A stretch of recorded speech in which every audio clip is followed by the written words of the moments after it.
नमस्कार, डक्टर लेप्चा यहाँ समक्ष फेरि पनि त्यही नेपाली साहित्यको संक्षिप्त इतिहासलाई लिएका छौँ। त्यस विषयलाई लिएर हामी चर्चा गर्नेछौँ र नेपाली साहित्यको इतिहासमा हामीले यी विभिन्न चरणहरूको चर्चा गर्यौँ। नीतिकालको सकियो, रोमान्टिक कालको चल्दैछ है। रोमान्टिक कालको जुन हामीले अघि आधा मात्र गरेका थियौँ त्यसलाई फेरि क्रमशः त्यसलाई अगाडि बढाउने छौँ। रोमान्टिक कालदेखि 1936 नेपालीमा विशेष गरिकन गुरूप्रसाद मैनालीको नासो कथा प्रकाशनमा आउँछ। सँगसँगै 1936 मै भ्रमर नेपाली उपन्यासमा देखा पर्दछ।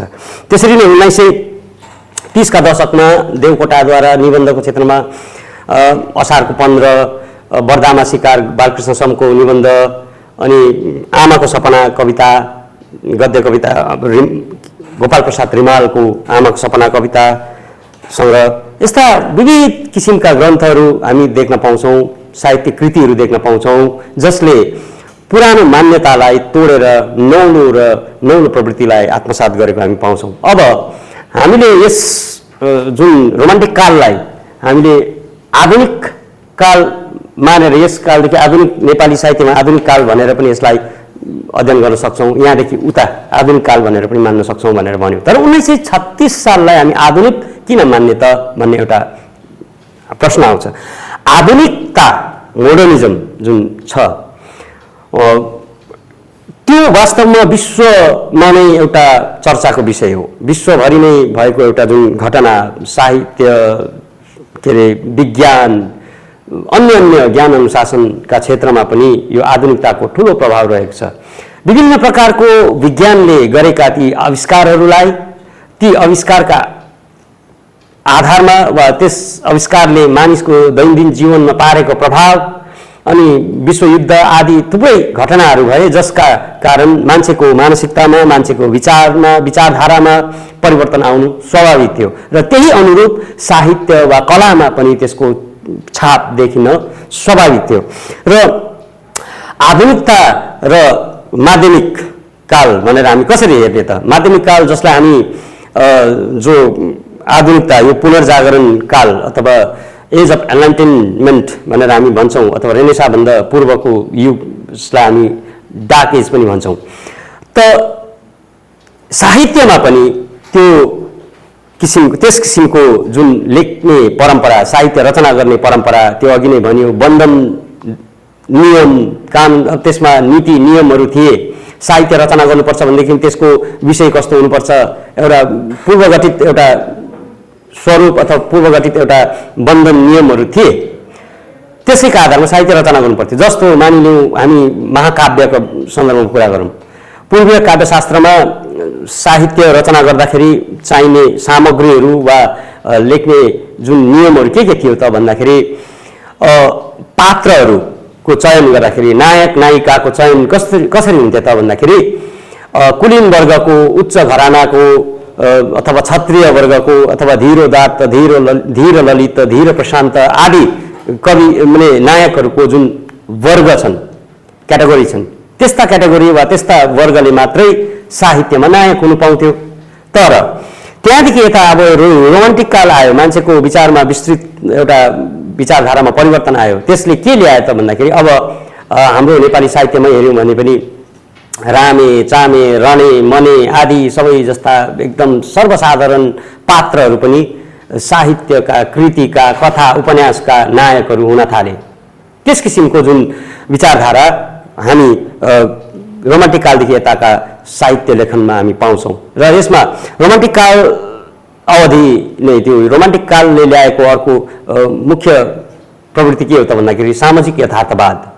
सामाजिक यथार्थवाद भनेको समाजको जुन चित्रण छ, जस्तो स्थिति छ त्यसलाई त्यही प्रकारले चित्रण वर्णन गर्नु र त्यसलाई त्यस किसिमका साहित्यहरू हामी यस रोमान्टिक कालदेखि यताका साहित्यहरूमा हामी देख्न पाउँछौँ। र रोमान्टिक काल पछि त अब हामी देख्छौँ यो के अरे प्रयोग काल भनेर चर्चा गर्दैछौँ। तर त्यो प्रयोग काल आउनुभन्दा पहिला पनि हामी रोमान्टिक कालमा आइपुगेपछि रोमान्टिक कालमा नाटक, निबन्ध, कथा, उपन्यास, समालोचना आदि विभिन्न विधाहरूको पनि विकास भएको हामी पाउँछौँ। र त्यसमा अझ हामी विधा उपविधाहरूको पनि हामी कुरा गर्छौँ। जस्तो सासाना विधाहरूको अब अरू अन्य विधाहरू पनि बनिने क्रम यस कालदेखि नै हामी देख्न पाउँछौँ। जस्तो यो प्रयोग काल र उत्तर प्रयोग काल भनेर भन्छौँ, त्यसमा आएर हामी के अरे कथा, हामी त अहिले आधुनिक कालसम्म कथा भनेर पढ्थ्यौँ, तर अब अकथाहरू भन्ने जस्ता कुराहरू पनि त्यस किसिमको विधा, सूत्र उपन्यासहरू जस्ता रचनाहरू पनि हामी पाउन सक्छौँ। र रोमान्टिक कालमा यसरी रोमान्टिककालीन कथामा हामी हेऱ्यौँ भनेदेखि यो विभिन्न पत्र पत्रिकाको प्रकाशन पनि नेपाली साहित्यको विकासमा महत्त्वपूर्ण भूमिका निर्वाह गरेको छ। त्यसमा हामी यो गोर्खा संसार, अन्नपूर्ण, सारदा पत्रिका, यस्ता अनेकौँ पत्र पत्रिकाहरू छन् जसले कथा साहित्य विभिन्न विधाहरूलाई विकास गर्नमा महत्त्वपूर्ण योगदान दिएको हामी पाउँछौँ। र भारतबाट हेऱ्यौँ भनेदेखि रूपनारायण सिन्हाको कथा नवरत्न र दोषी चस्मा, के अरे अन्य कथाहरूमा दोषी चस्मा, कथा कुसुम जस्ता कृतिहरू जब नेपाली साहित्यमा प्रकाशमा आउन थाल्छ तब यसले नेपाली साहित्य, कथा साहित्यमा छुट्टै एउटा गति पाएको छ। त्यसै प्रकारले निबन्धका सन्दर्भमा, कविताका सन्दर्भमा कुरा गर्ने हो भनेदेखि लक्ष्मीप्रसाद देवकोटादेखि लिएर के अरे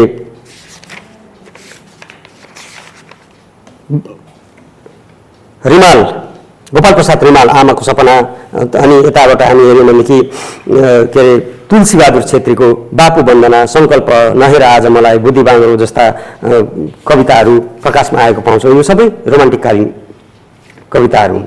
त्यसका साथसाथै हामी रोमान्टिक कालको एकजना महत्त्वपूर्ण प्रतिभाका रूपमा हामी अगमसिंह गिरीलाई पाउँछौँ। उनको त्यो उनका ती प्रकाशित कृतिहरूमा याद, आँसु, आत्मव्यथा, जीवन गीत, योद्धा र युद्ध, जलेको प्रतिबिम्ब रहेको प्रतिध्वनि जस्ता कृतिहरू हामी पाउँछौँ। त्यसरी नै वीरेन्द्र सुब्बाका मेघमाला है, यस किसिमका कविताहरूले पनि रोमान्टिक कालको यो जुन धारा छ, यस रोमान्टिक कालको जुन साहित्य छ त्यसलाई अझ विस्तृत फाँट दिन योगदान दिएको छ। अब रोमान्टिक कालको विशेषता के हो त भन्दाखेरि हामी अगमसिंह गिरीको याद खण्डकाव्यलाई हेरौँ। याद खण्डकाव्यमा रोमान्टिसिजमको विशेषता के हो त भन्दाखेरि अतीतप्रतिको मोह, जातीय चेतना, वैयक्तिक चेतनाको प्रकाशन आदि यस्ता अनेकौँ विशेषताहरू छन्, मान्यताहरू छन्। तिनै मान्यताका आधारमा साहित्य रचना गर्नेमा हामी अगमसिंह गिरीलाई पाउँछौँ। जस्तै याद खण्डकाव्यमा उनले आफ्नो अतीतलाई सम्झेर त्यो अतीतप्रति यति साह्रो मोहित छन् उनी, र त्यो अतीतप्रतिको कुराहरूलाई त्यसरी राखेका छन्। र त्यसरी विभिन्न रोमान्टिसिजमको जुन विशेषता र मान्यताहरूलाई आधार बनाएर वा त्यस किसिमको विचारधारामा साहित्य रचना गर्ने काल, यस समयमा हामी रोमान्टिक कालकै साहित्यहरूमा हामी देख्न पाउँछौँ। रोमान्टिक कालीन उपन्यासमा हामी भ्रमरबाट विकसित हुँदै आएको मुलुक बाहिर, माइत घर, लङ्गडाको साथी है, लैनसिंह बाङ्देलको, त्यसपछि शिवकुमार राईको डाक बङ्गला, आच्छा राई रसीको लगन र दोभान, यस्ता उपन्यासहरू लेखिएको हामी पाउँछौँ। र रोमान्टिककालीन साहित्यको विशेषता के हो त भनेर हामीले हेऱ्यौँ भनेदेखि यसमा के छ त भन्दाखेरि विभिन्न साहित्यिक विधाहरूको विकास र प्रगति। अघि नै मैले भने यो रोमान्टिक कालदेखि नै विभिन्न साहित्यिक विधाहरूको पनि विकास हुन थाल्यो। जस्तो हामी अघिसम्म निबन्ध भन्दै थियौँ, निबन्धदेखि अब नियात्रा, संस्मरण जस्ता विधाहरूको पनि प्रबन्ध रचनाहरूमा पनि हामी देख्न पाउँछौँ। त्यसरी नै पाश्चात्य विशेष गरी अङ्ग्रेजी भाषा र साहित्यको विशेष रूपमा प्रभाव यस कालका नेपाली साहित्यमा वा लेख रचना आदिमा परेको हामी देख्न पाउँछौँ। र पाश्चात्य मुलुकबाट विकसित विभिन्न सिद्धान्त, साहित्य रचना गर्ने अथवा साहित्यलाई हेर्ने त्यस्ता सिद्धान्तहरूको पनि प्रभाव यस कालका कविताहरूमा हामी साहित्यमा हामी पाउँछौँ। अब त्यसरी नै अभिव्यक्तिका विविध कलात्मक शैलीहरूको विकास पनि यसै कालमा आएर भएको देख्छौँ। र यस रोमान्टिक कालमा अथवा स्वतन्त्रतावाददेखि यता त्यसबाटै जन्मेको अन्य वादहरूमा आदर्शवाद, यथार्थवाद र रोमान्टिसिजमको सम्मिश्रण पनि हामी पाउँछौँ भनेदेखि सामाजिक यथार्थवाद, त्यहाँ बिस्तारै मनोवैज्ञानिक यथार्थको उद्घाटन पनि हामी यस कालका साहित्यहरूमा पाउँछौँ। अब यसरी नै परम्परागत शास्त्रीय एवं नवीन र नूतन शैलीको प्रयोग पनि हामी पाउँछौँ। अब लोक छन्द, लोक लयहरूको काव्यमा त्यसको उत्थान पनि भएको हामी पाउँछौँ है। अनि सँगसँगै साहित्य लेखनका सन्दर्भमा कवि लेखकहरूको सौन्दर्यात्मक चेतनामा पनि त्यसरी नै विकास हुँदै आएको हामी पाउँछौँ। त्यसका साथसाथै जीवन जगत सम्बन्धी आधुनिक वस्तुवादी चिन्तनको विकास पनि यसै कालमा भएको हामी पाउँछौँ।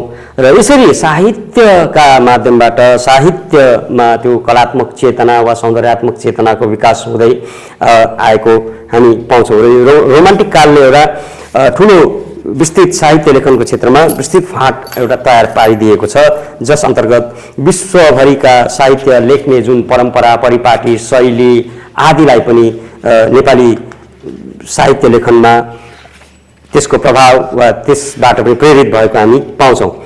र अब अर्को छ प्रयोगकाल। प्रयोगकाल भनेर हामी चर्चा गर्छौँ। प्रयोगकाल 1960 को दशकदेखि 1974 सालसम्मको समयावधिलाई प्रयोगकाल भनेर हामी यहाँ देख्न पाउँछौँ। यो प्रयोगकालमा विशेष गरिकन के हुन्छ त भन्दाखेरि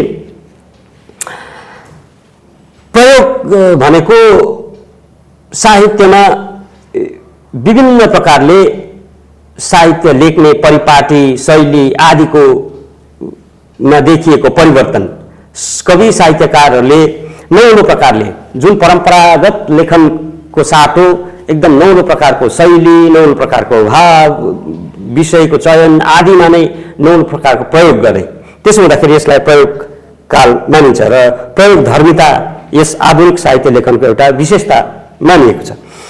पश्चिममा यसका दृष्टिकोणले यसको विकास हुनुको पछाडि त्यसको पृष्ठभूमि के हो त भन्दाखेरि पश्चिममा पहिलो विश्वयुद्धपछि विशेष रूपले विकसित आधुनिकतावादी लेखनमा यसले महत्त्वपूर्ण ठाउँ ओगटेको छ। र प्रयोगधर्मी लेखनका निम्ति प्रयोगता साहित्यको कलात्मक प्रभावात्मकता तथा सम्प्रेषणात्मक सामर्थ्य सम्भावनाप्रति विशेष रूपले अतिरिक्त चेतना र अपेक्षा राख्छ। नेपाली साहित्यको इतिहासमा यस किसिमको चेतनाको स्पष्ट विकास रोमान्टिक कालको अन्त्यदेखि हुन थालेको पाइन्छ। जस्तै 1951 सालदेखि देवकोटाको महासन सँगसँगै उनीद्वारा प्रतिनिधित्व गरेको काव्यधारा पनि मन्द हुन्छ। अब यो देवकोटा नै हो नेपाली साहित्यमा स्वतन्त्रवाद भित्राउने भन्ने हाम्रो एउटा उयो छ, मान्यता छ। तर देवकोटा सँगसँगै आख्यान, अब कविताको क्षेत्रमा चाहिँ है, आख्यानको क्षेत्रमा त हामी रूपनारायण सिन्हालाई पाउँछौँ। र त्यसरी देवकोटाको जब मृत्यु भयो त्यसपछि बिस्तारै त्यो रोमान्टिक जुन विचारधारा छ त्यसमा त्यसको गतिमा मन्द आउन थाल्यो, मन्द गति त्यसको हुन थाल्यो, माने त्यो अलिक कम हुन थाल्यो। र त्यसपछि काठमाडौँबाट प्रकाशित रूपरेखा भन्ने जुन पत्रिका प्रकाशनमा आयो, यस पत्रिकाले विशेष गरिकन कविताको क्षेत्रमा नौलो किसिमको परिपाटीमा लेखिएको कविताहरू प्रकाशनमा ल्याउने काम गर्यो। र त्यसरी हुँदै प्रयोगकालीन कविताहरूमा हामी हेर्छौँ यस समयका कविहरूमा कविताका क्षेत्रमा हेर्ने भनेदेखि कविहरूमा को छन् भन्दाखेरि हरिभक्त कटुवाल, उपेन्द्र श्रेष्ठ, कृष्ण भक्त श्रेष्ठ, पारिजात, द्वारिका श्रेष्ठ, ईश्वर वल्लभ, वैरागी काइला, बासु शशी, भीमदर्शन रोका आदि यस कालमा देखिएका कविहरू हुन्, जसले प्रयोगवादी धारा प्रयोगवादी चिन्तन वा प्रयोगवादी जुन परिपाटीलाई अगाडि बढाएर साहित्य रचना गर्न थाले। त्यसरी नै दार्जिलिङमा 1963मा तेस्रो आयन पत्रिकाको प्रकाशन आयो। त्यसले जुन साहित्यमा प्रभाव पार्यो त्यो महत्त्वपूर्ण मानिन्छ। नेपाली साहित्यमा नै यो तेस्रो आयामको महत्त्वपूर्ण भूमिका रहेको छ। किन भन्दाखेरि तेस्रो आयामका माध्यमबाट साहित्यलाई हेर्ने जुन दृष्टिकोण छ त्यसमा परिवर्तन हामी देख्न पाउँछौँ। जुन परम्परागत जुन लेखनकोबाट आफूलाई मुक्त पारेर वस्तुपरक प्रयोगधर्मी स्वकेन्द्री लेखनको पूर्ण प्रतिष्ठा गर्न थाल्छ र गद्यको क्षेत्रमा यस किसिमको गद्य लेख्नेमा शङ्कर लामिछाने, इन्द्रबहादुर राई, पारिजात, विजय मल्ल, ध्रुवचन्द्र गौतम प्रभृति लेखकहरू यस प्रयोगधर्मितालाई अगाडि बढाएको पाउँछौँ। र यसरी नै प्रयोगधर्मिता नै यस प्रयोगकालको महत्त्वपूर्ण विशेषता मानिन्छ र अगाडि हामी उत्तर प्रयोगकालको बारेमा चर्चा गर्नेछौँ र अहिलेलाई यो प्रयोगकालमै सीमित राखेर मेरो क्लास यही समाप्त गर्नेछु। धन्यवाद।